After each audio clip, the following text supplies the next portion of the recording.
आपने अपना अचार पापड़ का जो बिज़नेस शुरू किया था, अब वो थोड़ा और बड़ा हो गया है। आपके अचार पापड़ दूसरे शहरों में भी जा रहे हैं, या फिर हो सकता है कि आपने जो सोप बनाई है, अब वो थोड़ी और लार्ज स्केल हो गई है, थोड़े बहुत और लोगों को आपको एम्प्लॉय करना है, या फिर अगर आपने जो सलून खोला था, वो बहुत ज़्यादा पॉपुलर हो गया, आपको उसकी एक और फ्रेंचाइज खोलनी है। ऐसी सूरत में आपका जो बिज़नेस है, वो बेसिकली तरुण कैटेगरी के अंतर्गत आता है। यहाँ पर देखिए मेंशन किया गया है कि किसी भी तरह का प्रोसेसिंग फी आपको नहीं लगेगा, कुछ भी कोलैटरल आपको नहीं देना पड़ेगा। अगर आपको अचार वगैरह बनाने का बिजनेस करना है, या फिर आपको अरेका प्लेट बनाने की बिजनेस करनी है, तो अगर आपको रॉ मटेरियल्स खरीदने हैं, ये वो खरीदना है, तो उसका एक कोटेशन आपको सबमिट करना पड़ेगा। क्या आप भी सक्सेसफुल बिजनेसमैन बनना चाहते हैं? अगर आपका जवाब है हाँ, तो इस वीडियो को एंड तक जरूर देखिएगा। जैसा कि आप सभी जानते हैं कि मैं हूं आपके बिजनेस आइडिया प्रेजेंटर किरण और welcome to Freedom app business Hindi. सरकार आपको अपना बिजनेस शुरू करने के लिए 20 लाख रुपए तक दे रही है। जी हाँ, और 2023 की अगर हम बात करें तो इसी स्कीम के थ्रू लाखों बिजनेस को फंडिंग मिली है। ये स्कीम स्पेशली उन लोगों के लिए लागू की गई है जो अपना बिजनेस छोटे लेवल पर और मीडियम लेवल पर शुरू करना चाहते हैं। इस स्कीम की सबसे खास बात यह है कि इसका लाभ लेने के लिए आपको किसी गारंटर की जरूरत नहीं है, साथ ही आपको अपनी जमीन के कागजात भी गिरवी रखने की जरूरत नहीं है। तो चलिए वक्त बर्बाद ना करते हुए सीधे मिलते हैं अपने मेंटोर से। इस मॉड्यूल में हम समझने की कोशिश करेंगे कि मुद्रा लोन के कितने अलग अलग तरह के प्रकार है और उसमें से कौन सा वाला आपके बिजनेस रिक्वायरमेंट के लिए सबसे सूटेबल रहेगा। तो सबसे पहले तो बेसिकली होता है मुद्रा लोन के अंदर जो कैटेगरी, उसका नाम है शिशु कैटेगरी। शिशु बेसिकली जिस तरह से हम लोग एक छोटे बच्चे को शिशु बोलते हैं बहुत ही शुद्ध हिंदी में, ठीक उसी तरह से यहाँ पर शिशु का मतलब होता है वो बिजनेस या उस तरह का बिजनेस जो कि अभी बना भी नहीं है या फिर बहुत ही इनिशियल स्टेजेस में है। उस तरह के बिजनेस को अगर आपको सपोर्ट करना है तो आपको बेसिकली यहाँ पर मुद्रा लोन के थ्रू 50,000 रुपए तक का लोन आराम से मिल सकता है। यहाँ पर आपको बहुत छोटा सा उद्योग अगर करना है, मान लीजिए कि आपको अपने घर से ही अचार वगैरह पापड़ वगैरह बेचने हैं, या फिर आपको मान लीजिए कि और भी अगर छोटे से मैं बात करूँ तो मान लीजिए मिट्टी के गमले वगैरह बनाने हैं, आपको मान लीजिए कॉटन की जो बत्ती बनती है वो बनानी है, तो उस तरह के अगर आपको बिजनेस करने जो कि बेसिकली घर पे बेस्ड है, कैंडल मेकिंग करना है, सोप मेकिंग करना है, इस तरह के जो बहुत ही छोटे से बिजनेसेस होते हैं जो कि ज़्यादा लोगों की रिक्वायरमेंट भी नहीं होती है और बहुत कम से कम सेटअप के अंदर हो जाए, उस तरह का बिजनेस अगर आपका है तो आपको डेफिनेटली यहाँ पर शिशु कैटेगरी के अंतर्गत लोन के लिए अप्लाई करना चाहिए। तो अगर मैं आपको और थोड़ा एग्जांपल दूं तो मान लीजिए कि अगर आपको एक सलून खोलना है, तो अगर आपको मान लीजिए एक मिरर, एक चेयर, थोड़े बहुत कैंची, कंघी वगैरह का सामान और बेसिक उस्तरा वगैरह, अगर आपको बहुत छोटा सा, बहुत छोटे से गांव में अगर आप एक बहुत ही सिंपल सा एक सलून खोलना चाहते हैं तो आप यहाँ पर मुद्रा लोन के शिशु कैटेगरी के अंतर्गत अप्लाई कर सकते हैं। अब इसमें दूसरी कैटेगरी जो आती है वो बेसिकली कहलाती है किशोर। जिस तरह से बच्चा जब बड़ा हो जाता है, टीनेज ईयर्स में आ जाता है, स्कूल वगैरह में आ जाता है, तो जिस तरह से हम उसको किशोर अवस्था बोलते हैं, ठीक उसी तरह से बिजनेस को भी यहाँ पर किशोर कैटेगरी के अंतर्गत डाला गया है बेहतर अंडरस्टैंडिंग के लिए। तो मान लीजिए कि आपने जो बिजनेस शुरू किया था या फिर अगर आप बिजनेस शुरू करना चाहते हैं वो थोड़ा सा बड़ा है साइज में, मतलब 50,000 रुपीज़ का जो अमाउंट है वो थोड़ा कम पड़ेगा। अगर आप एक ऐसा बिजनेस शुरू कर रहे हैं जो कि मान लीजिए छोटी सी एक इंडस्ट्री खोलने की कोशिश कर रहे हैं या फिर एक छोटा सा उद्योग बनाने की कोशिश कर रहे हैं, एक किराना शॉप, अगर आपको एक फुल फ्लेज किराना शॉप शुरू से खोलना है, या फिर अगर आपको किसी पर्टिकुलर ब्रांड की बाइक सर्विस सेंटर की एक फ्रेंचाइज खोलनी है, या फिर आपको अपना जो सलून का बिजनेस ही है उसको मान लीजिए थोड़ा सा और अपग्रेड करना है, अगर आपको यहाँ पर अब मसाज सर्विस रखनी है, अगर आपको हो सकता है कि स्पा सर्विस इंट्रोड्यूस करनी है, या फिर हो सकता है कि आपको 2-4 और लोग चाहिए क्योंकि आपका जो अब सलून का डिमांड है वो थोड़ा सा बढ़ गया है, आपके गांव में, आपके कस्बे में थोड़ा सा प्रचलित हो गया है, तो अगर आपको अपने बिजनेस को थोड़ा बहुत और लेवल अप करना है तो यहाँ पर किशोर कैटेगरी के अंतर्गत आपको 50,000 रुपीज़ से लेके 5 लाख रुपीज़ तक का लोन मिल सकता है मुद्रा लोन कैटेगरी के अंतर। तो यहाँ पर बेसिकली आपको अगर थोड़ा बहुत एडवांस लेवल पर अपने बिजनेस को ले जाना है या फिर आपका बिजनेस शुरुआत से ही एडवांस लेवल पर है तो आप यहाँ पर इस कैटेगरी के अंतर्गत अप्लाई कर सकते हैं। जो तीसरा कैटेगरीज में आता है वो बेसिकली होता है तरुण, यानी कि एक समझदार इंडिविजुअल, एक ग्रोन अप इंडिविजुअल, जिस तरह से हम लोग शुद्ध हिंदी में तरुण कहते हैं, ठीक उसी तरह से उस बिजनेस को भी तरुण कैटेगरी के अंतर्गत गिना जाता है जो बिजनेस को बेसिकली 5 लाख रुपए से लेकर 10 लाख रुपए तक की जरूरत हो।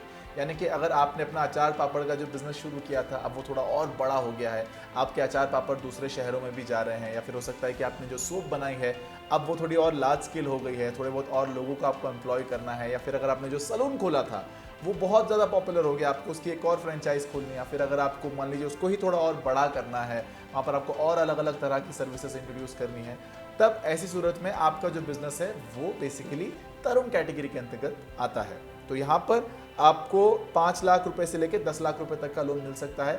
और जो मैंने आपको इस कोर्स के शुरुआती मॉड्यूल में आपको बताया था कि हमारे जो देश में अब तक 16,000 करोड़ से भी ज़्यादा लोन अप्लाई या फिर अप्रूव हो चुका है, उसमें जो 60% एप्लीकेंट्स हैं वो बेसिकली किशोर कैटेगरी के अंतर्गत भी नहीं है, तरुण कैटेगरी के अंतर्गत भी नहीं है, वो बेसिकली है शिशु कैटेगरी के अंतर्गत। और उसके बाद का जो 40% बचता है वो बेसिकली इन लोगों को दिया जाता है, यानी कि जो लोग अपने बिजनेस को थोड़ा एक्सपैंड करना चाहते हैं या फिर अपने बिजनेस को शुरुआत से ही बड़े लेवल पर करना चाहते हैं, यानी कि वैसे लोग जो कि किशोर और तरुण कैटेगरी के अंतर्गत आते हैं। तो अब आपको किशोर, शिशु और तरुण के बारे में एक बेसिक अंडरस्टैंडिंग तो हो गई है। चलिए मैं आपको दिखाता हूं कि मुद्रा लोन की वेबसाइट पर जाकर आप किस तरह से ये लोन के बारे में और डिटेल में समझ सकते हैं, आप किस तरह से इसके लिए अप्लाई कर सकते हैं, चाहे वो किशोर हो, चाहे वो शिशु हो, चाहे वो तरुण कैटेगरी हो। तो बहुत सिंपल है, आपको सबसे पहले तो अपना जो ब्राउजर आप यूज करते हैं आपको वो खोलना है, ठीक है। उसको खोलने के बाद आपको सबसे पहले यहाँ पर मुद्रा लोन अगर आप टाइप करेंगे, मुद्रा लोन टाइप करके ही अगर आप बस एंटर मार देंगे तो यहाँ पर देखिए आपको मुद्रा की वेबसाइट, ऑफिशियल वेबसाइट जो है वो सबसे पहले दिख जाएगी। आप उस पर क्लिक करें। आप उसको क्लिक करने के बाद आपको बेसिकली मुद्रा लोन के बारे में संपूर्ण जानकारी मिल जाएगी उस एक पर्टिकुलर वेबसाइट में। मुद्रा लोन कब शुरू हुआ था, सक्सेस स्टोरीज क्या क्या हैं, देखिए यहाँ पर कॉर्पोरेट गवर्नेंस, मुद्रा से कितने सारे लोगों को फ़ायदा हो रहा है और आप किस तरह से मुद्रा लोन को और बेहतर अप्लाई कर सकते हैं, ये सब कुछ यहाँ पर पूरी जानकारी बहुत ही अच्छे से सरल भाषा में दी गई है, ठीक है। यहाँ पर आपको स्क्रॉल डाउन करते करते करते सबसे बॉटम पर पहुँचना है। बॉटम में यहाँ पर देखिए आपको शिशु कैटेगरी दिख रही है, आपको किशोर कैटेगरी दिख रही है और यहाँ पर आपको तरुण कैटेगरी भी दिख रही है। तो समझने के लिए, अंडरस्टैंडिंग के लिए मैं शिशु कैटेगरी को ओपन करता हूँ, ठीक है। शिशु कैटेगरी को ओपन करने के बाद यहाँ पर देखिए 3 चीज़ें खुल रही हैं, 3 चीज़ें दिख रही हैं। सबसे पहला तो है common loan application form for Kishore and Tarun. आपको अगर किशोर और तरुण के लिए अप्लाई करना है तो उसका सिंगल फॉर्म है, ठीक है। अगर आपको शिशु के लिए अप्लाई करना है तो उसका अलग फॉर्म है। और शिशु की एप्लीकेशन के लिए जो चेकलिस्ट होती है ये भी यहाँ पर दी गई है। तो हम लोग शिशु का ऊपर फोकस करते हुए पहले तो शिशु का जो एप्लीकेशन फॉर्म होता है इसको यहाँ पर मैं डाउनलोड करूँगा। डाउनलोड करने के बाद जब मैं इसे ओपन करता हूँ तो यहाँ पर देखिए आपका जो एप्लीकेशन का फॉर्म है ये, इसके बारे में संपूर्ण जानकारी आपको यहाँ पर मिल जाएगी। तो जब भी आप अगर अप्लाई करने के लिए जा रहे हैं, चाहे आप ऑफलाइन अप्लाई कर रहे हो, चाहे आप ऑनलाइन भी अप्लाई कर रहे हो, तो यहाँ पर आपको पता होना चाहिए कि क्या क्या चीज़ें आपके पास होनी चाहिए। तो आपका जो फॉर्म होता है 2 पेज का फॉर्म होता है, बहुत ही सिंपल सा होता है। और यहाँ पर इस तरह से आपको अपनी डिटेल्स देनी है, अपनी एजुकेशन की डिटेल्स, अपनी डेट ऑफ बर्थ वगैरह, एड्रेस वगैरह, ये सारी जानकारी यहाँ पर आपको सबमिट करनी पड़ती है, ठीक है। अब ये होता है फॉर्म एप्लीकेशन का। अब दूसरा चीज़ हम लोग देखने वाले हैं वो बेसिकली है चेकलिस्ट।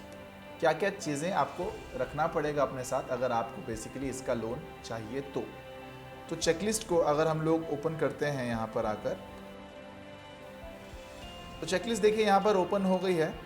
तो यहाँ पर अगर आप इसे थोड़ा जूम इन करके देखें तो बेसिकली प्रधानमंत्री मुद्रा योजना जो है शिशु कैटेगरी के अंतर्गत, उसमें चेकलिस्ट में आपको क्या क्या चाहिए। आपको बेसिकली अपना प्रूफ ऑफ आइडेंटिटी सबसे पहले देना पड़ता है, यानी कि आपका voter ID, driving licence, PAN card, Aadhaar card, passport etcetera, जो भी सरकारी इशू किया गया डॉक्यूमेंट है वो। साथ में आपका प्रूफ ऑफ रेसिडेंस देना पड़ता है। यहाँ पर आपके एप्लीकेंट की रीसेंट फोटोज़, आपकी 2 रीसेंट पासपोर्ट साइज फ़ोटोज़ 6 महीने से ज़्यादा पुरानी नहीं होनी चाहिए। आपका कोटेशन, अगर आपको कुछ मशीन खरीदनी है, जैसे कि मैंने आपको बताया कि अगर आपको अचार वगैरह बनाने का बिजनेस करना है, या फिर आपको अरेका प्लेट बनाने की बिजनेस करनी है, या फिर आपको बेसिकली साबुन बनाने की बिजनेस करनी है, तो अगर आपको रॉ मटेरियल्स खरीदने हैं, ये वो खरीदना है, तो उसका एक कोटेशन आपको सबमिट करना पड़ेगा। कहाँ से आप लेने वाले हैं वो भी आपको जानकारी देनी पड़ेगी, मशीन की डिटेल्स देनी पड़ेगी, आपका जो वेंडर है, जो सप्लायर है, उसके बारे में आपको जानकारी देनी पड़ेगी, आपके बिजनेस का, एंटरप्राइज का जो एड्रेस है, लाइसेंस वगैरह अगर रजिस्टर्ड है आपका बिजनेस तो वो भी आपको जानकारी देनी पड़ेगी। और साथ ही साथ अगर आप चाहें तो अपनी कास्ट का डिटेल्स भी यहाँ पर मेंशन कर सकते हैं। यहाँ पर देखिए मेंशन किया गया है कि किसी भी तरह का प्रोसेसिंग फ़ी आपको नहीं लगेगा, कुछ भी कोलैटरल आपको नहीं देना पड़ेगा। लोन का रीपेमेंट का जो डेट है वो बेसिकली 5 साल तक का आपको दिया जाता है।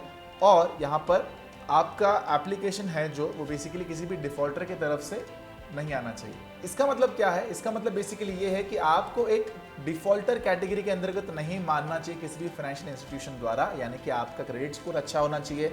आपने आज से पहले जितने भी लोन्स लिए होंगे अपने बिजनेस के लिए, अपने पर्सनल पर्पसेस के लिए, किसी भी पर्पस के लिए, तो अगर आपने उस लोन को टाइमली चुकाया है तो यहाँ पर आपको जो आपका क्रेडिट स्कोर है वो अच्छा रहेगा। अगर आपका क्रेडिट स्कोर अच्छा है तो डेफिनेटली आपको आगे जाके आने वाले मॉड्यूल्स में आपको बताऊंगा कि किस तरह से आपका प्रोसेसिंग फी वगैरह कम हो सकती है, आपके लोन में आपको फेवरेबल इंटरेस्ट रेट्स मिल सकते हैं और आपको बहुत सारे फायदे भी मिलते हैं। इस वीडियो को एंड तक देखने के लिए दिल से शुक्रिया। अगर आप इसका प्रॉपर वीडियो चाहते हैं या आप डिटेल में सारी इन्फॉर्मेशन चाहते हैं तो तुरंत फ्रीडम ऐप को डाउनलोड कर लेना। वहां पर हमारे सारे कोर्स अवेलेबल हैं। हमने बिजनेस के बारे में भी डिटेल में इन्फॉर्मेशन दी हुई है।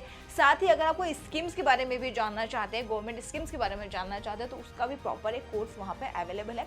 आपको सिर्फ फ्रीडम ऐप को डाउनलोड करना होगा। फिलहाल मुझे एंड तक देखने के लिए दिल से शुक्रिया। Thank you so much.